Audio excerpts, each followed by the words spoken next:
esikhathini kusho wona amaphepha lokuthi ingane akusiyona eyakho. Ya mfethu kade ngo-check-a mfethu.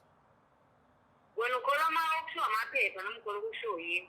Khona okushiwo amaphepha mina mfethu. Khuluma ngento ebhalwe phansi mfethu.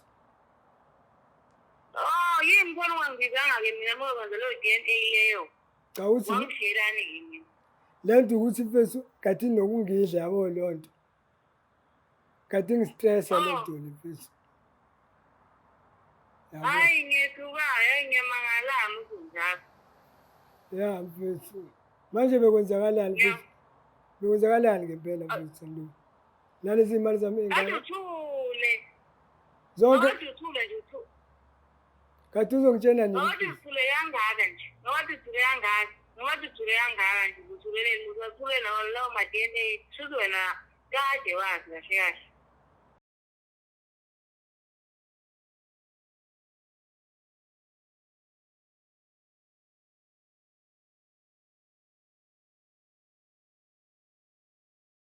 Welcome back imbukeli we-Black Life TV kwisiqephu sesesithi sikhipha izimfihlo with myself Mlangeni Makasela. Size la ngalolu daba-ke bafethu lokuthi sizwe indaba zabantu, sizwe imfihlo akade beyigcinile. Njengoba kade ngishilo eqaleni ukuthi sometimes ngifise engathi hey vela nife nalamaqiniseni ngoba kwayimina nje nivele lingenze ngivele ngibone ukuthi usigahlahla iphuli ngiyayidinga ngivele ngiyobhukuda nje straight yabo ukuze iphume yonke lento ngoba ngile ngiyicabanga. Uyamazi ke umuntu wesifazane siphila nje ngama emotions ahleze high, yonke into nengahlangene nathi yenza ibe ngathi yayibo leyo nto.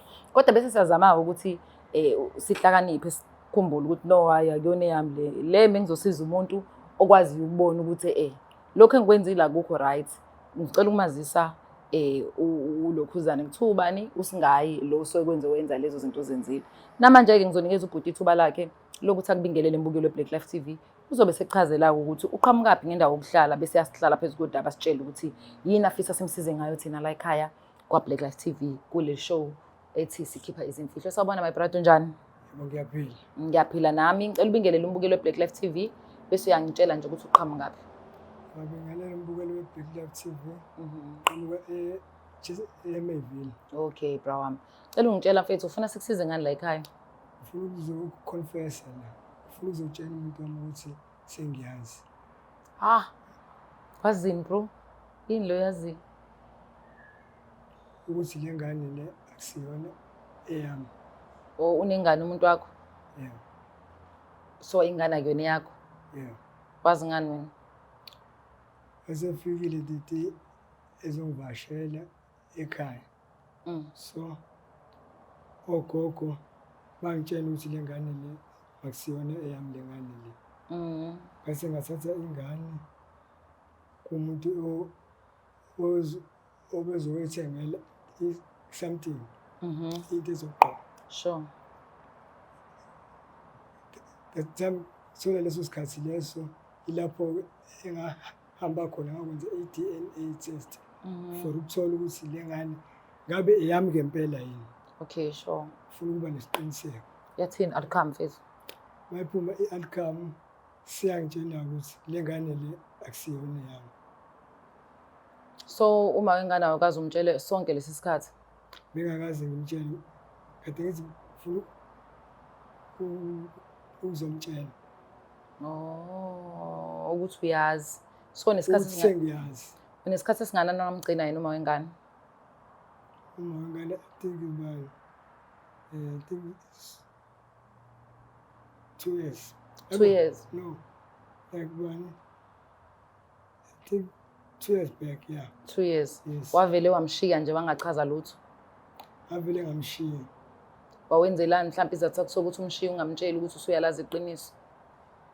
Angenzela ukuthi angaboni ukuthi mina ngiyazi ukuthi benginetsolo vele yabo. Ebenginokuqala nje ngibona ukuthi le ngane yami. So kade ngifuna nesikhathi ukuthi ukwazi ukuthi ngiyo-check ingane ukuthi eyami ngempela yini. Ngoba nasekhaya bebeloku bengiphusha kuyona ukuthi le ngane kuyona yami.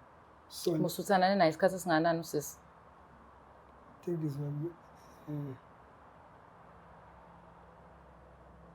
2003. Senthana nesikhathi eside. Yeah. Umntwana uzalwa nini? Okay, ya. Umntwana uzalwa nini? Umntwana uzalwa ngoDisemba Ngamuphi unyaka? 25.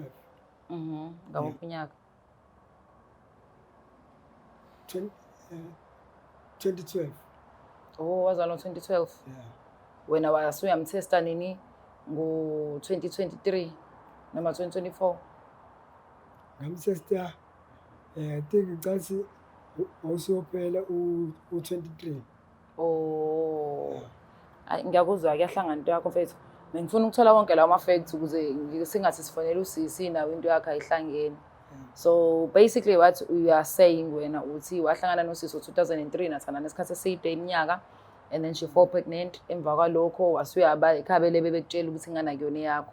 Na wasehamba wayiconfirmela waya kukwenza i-DNA test angithi. I-DNA test uyenza unyaka usuphela ngo-2023 bese uyalithola iqiniso. It's been 2 years wamgcina uma ingane wamshiya kanjalo engazi. Yeah. So ufuna ukuzomtshela namhlanje ukuthi into enze ukuthi umshiye ingoba usulazi iqiniso ngayo yonke into enzakalayo. So awusaba ukuthi mhlawumbe uzomlimaza yini uma ukuthi uyamtshela ukuthi hawu uyambuza ukuthi ingane kabani ngoba sengithole ukuthi ayona yami awusabani. Cha yikho into engisaba ngoba ungenze kakhulu isilimo ngoba bekumuntu ebengimthemba. Oh awufuna isikhathi sakho sokuthi ugrieve ngale nto. Ukuthi uyicabange kahle before umtshele. Yani unganginikeza isikhathi. Wawufuna kunikeze njengoba uhlala isikhathi eside inkinga yami ngifuna ukuthola ukuthi njengoba wathola ngo-2023 and uswamgcina 2 years back kusho 2024 2025 mongakazi umbona. So izathu sokuthi for 2 years ungamboni ungamtsheli iqiniso kade walithola wawufuna ukuthi mhlambe ube nendlela eright ukuthi umtshele ukuthi usuyalazi iqiniso ukuthi mekwenza isilimo. Yeah. Oh hayi ngiyabonga bhuti wami. Bafethu ubhuti ngathi akandile kakhulu ngasolimini kodwa yena indlela expressa ngayo ubuhlungu bakhe ngiyamuzwa mina ngoba mhlawumbe uhlele eduze kwami and I'm very good at that. Ngiyakwazi nje I'm good with energies, I'm good with ukuthi umuntu mekhuluma ngimbone ukuthi uqhamuka nezinto asuke ebheka. Abanye abantu abathanda ukuexpressa kakhulu because of bangasise babust yabo engivele be too much angasakwazi usicontrol isimo angasakwazi ukuthi ayisho lento kumuntu afanele ayideliver kena nangendlela. Mina ngokukhulu ukuthobeka bafethu ngicela ukuthatha leli thuba ngimnikeze ithuba lokuthi amfonele usisi amchazele yonke lento angabe usisi uzwenza njani. Siyaqala ke namhlanje ukuthi mina nje ukuthi sibe nomuntu ozothi ngizokutshela iqiniso ukuthi ngiyazi ukuthi nginesilimo. Isikhathi esiningi ngijwayele kuba umuntu ozothi engikwenza isilimo nali iqiniso lami asenzeni kanje simfanele usisi.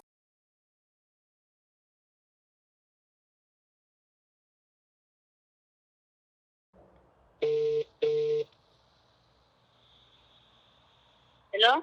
Yebo sawubona njani?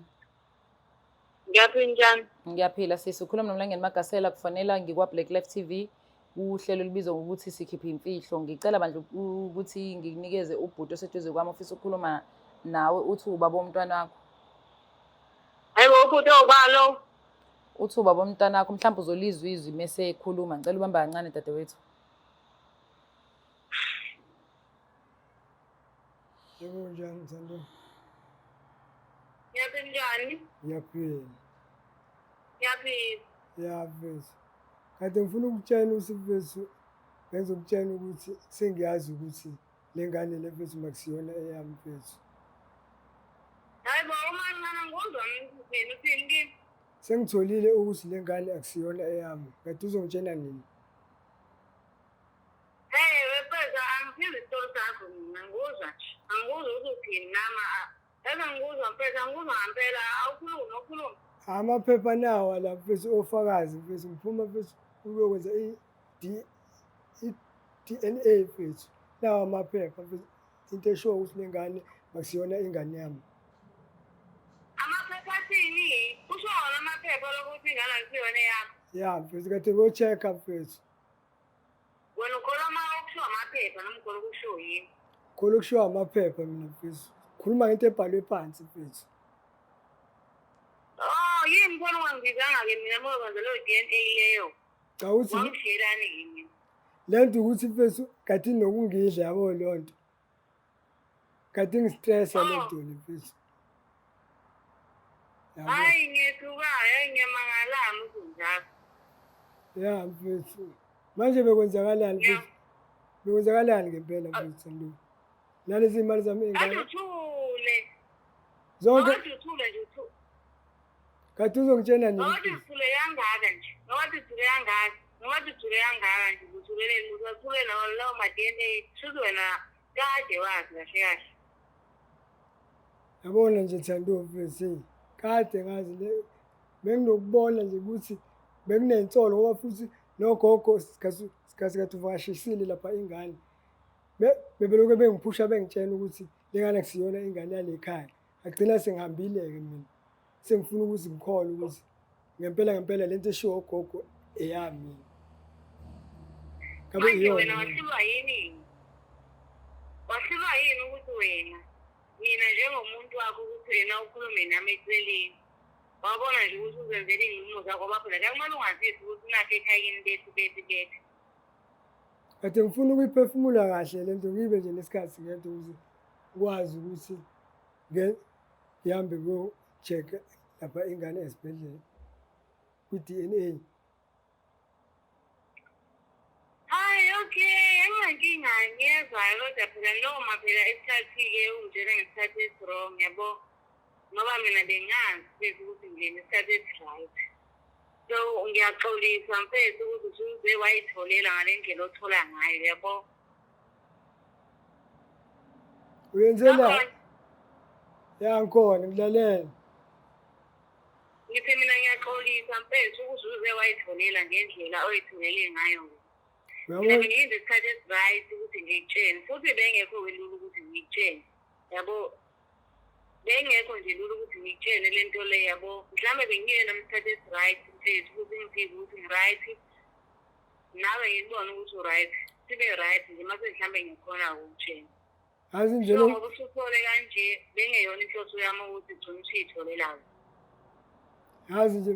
yazi nje lo ngicasule ngayo nje mfethu angifisi ngisho ukubona. Nasekhaya nje ngicela ukuthi zonke izinto zami zibuyele ngakumina mfethu yabo. Konke bese namalobolo nalezinto lezi ebengiyikhokhile kubuyele ngakumina. Ngithathe ongokwami uhambe ngoba wafika ekhaya mfethu ungenalutho yabo. Hayibo manje uthi ulanda into zakho usho ukuthi uyahlukana nami. Ya mfethu lento iphele nje mfethu lento isekho into ezoqhubeka. Sengizophinde kuthembe kanjani mina? Awukwazi phela ukwenza into enjalo. Wavuma wena uthi ngithanda nami ngasho ukuthi uyangithanda. Njengamanje ngiyasho ukuthi ngoba usutholile iqiniso. Ngiyaxolisa bengilinde isikhathi eside ukuthi ngitshene. Ngeke kusasiza-ke mfethu. Ngeke kusasiza uxolisa. Ngeke kusasiza mfethu ngisazobiza imeeting nje kuhlanganisa omalume hlalwe phansi khulume le ndaba. Cha ngiyaxolisa. Ngeke kusasiza Ngiyaxolisa like serious. ngeke kusasiza. Ngiyaxolisa. Kodwa-ke nawe uyazi ukuthi abafana banamhlanje abamfuni umuntu onengane. Manje ngoba mina senginengane ngizoshona ngoba wena bethu ngcono ngizo-understand bethu. Angeke sisasiza nje mfethu. Cela ukuyikhathi inkulumo yabo nje lento engiloko ngikwazi ukuthi ngiqhubeke mfethu nayo. Ngoba lento engicasulile mfethu anokuthi ngizokubheka kanjani nje mfethu uzongibheka kanjani. Phelile nokuthemba. Mfethu ngiyacela ngicela ungixolele-ke. Noma ngike siye mhlawumbe-ke uhlele usuku kuhlangane. Ngeke kusasiza lutho lokho. Ngeke kusasiza lokho. Cabanga ukuthi usuke wabukisa nami kuma-TV. Bazosiza abantu abangaziyo. Ngeke kusasiza nje lokho nje mfethu. Ngicela ukuthi nje lento nje iphele nje mfethu kwamanje. Ngiyaxolisa Nkosi Caca yami, ukuthi ngiyaxolisa. ubuyela kini ekhaya yabo. Ngiyaxolisa manje uma ungulahle ungashela bani ngoba uyazi ukuthi angingabazali mina. Hawu Thando. Sawubona. Yebo. Yebo, ukhuluma noMlangeni Magasela from Black Life TV. Mina ngithi njengoba uthi uyaxolisa kubhuti ungakwazi ukuthi umchazele ukuthi ubaba wengane mhlawumbe akuze akwazi ukuxola ngokwanele. Anginankinga ngingamchazela kodwa njengamanje angiboni ukuthi usesimeni esi-right yena ukuthi ngachaza lokho. Njengoba uthi awungeke ukwazi ukuhlukana naye, mina ungitshela ukuthi wagcina 2 years back, kuyiqiniso lokho? Ya kuyiqiniso kodwa nje I'm not sure. Bekahlathi ngathi ngathi besengizipha. U2 years usaconsider njengokuzitshwa wena ntombazane sithanda? Ngasho kanjalo ngoba phela akaze asihlukananga yabo akekho njalo omunye. Okay, angicathi anginawo amazwi amaningi engizakhuluma ubhuti ukuchazelile into ayizelela ekhaya afisa ukuthi simsize kuyona ukuthi akutshela iqiniso ukuthi wena sonke lesikhathi mucabanga ukuthi uyisilima uyazi ukuthi ingane akuyona yakhe. So ngicathi okubalekile ukuthi ingane emikhula uyazisa ubaba wangampela sithandwa sami. Anginankinga ngizozama noma ngeke kube lula. Siyaxolisa, siyabonga kakhulu for ubambe uyikho lethu. Okay. Uzowenza njani-ke manje bro wami? Ngiyamkhipha lapha ekhaya manje.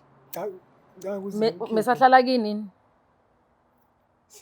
Sengisho ukuthi Ngokosiko njengoba umlobolile. Yes. Awungixoxeni nokuthi molobolile sikhokho. bengilobolile lo muntu mina. Qondisile zonke izinto. Ngoba naye ingane.